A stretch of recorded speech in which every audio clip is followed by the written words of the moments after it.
Yambu mwese twongeye kubahereza ikaze muri uyu mwanya wo kwiga gucuranga injyana ya sebeni. Tuzajya tugenda tubigisha amamelodi agiye atandukanye. Kuri ya ukuntu tuzi ushyiramo sebeni cyangwa ushyiramo biti muri piyano yawe, ukaba utafite ikibazo wenda cyo kutamenya utumelodi twinshi tugiye dutandukanye.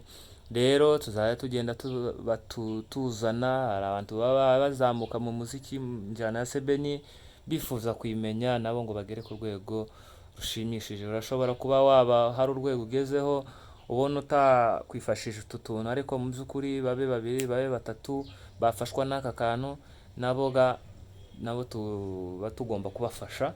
Rero ndabizi neza ko katazabura uwo gafasha, twari tubazaniye aka kamelodi dutange ducuranga kuko bisanzwe. Rero nitwa Mbangutse, tubahaye ikaze kuri Bagabo Official Angelo. Nkunda kuyikoreraho ndetse ngakorera no kuri Mutware TV. Izo channel wajya uzisura ugakora subscribe, haba hariho amasomo menshi agiye atandukanye. Murakoze cyane, tushimiye abantu bose mumaze gukora subscribe kuri Bagabo Official Angelo. Rero reka dukomeze kano kantu twatangiye twiga. Murakoze cyane.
Murakoze cyane, Imana yo mu ijuru iraheza umugisha.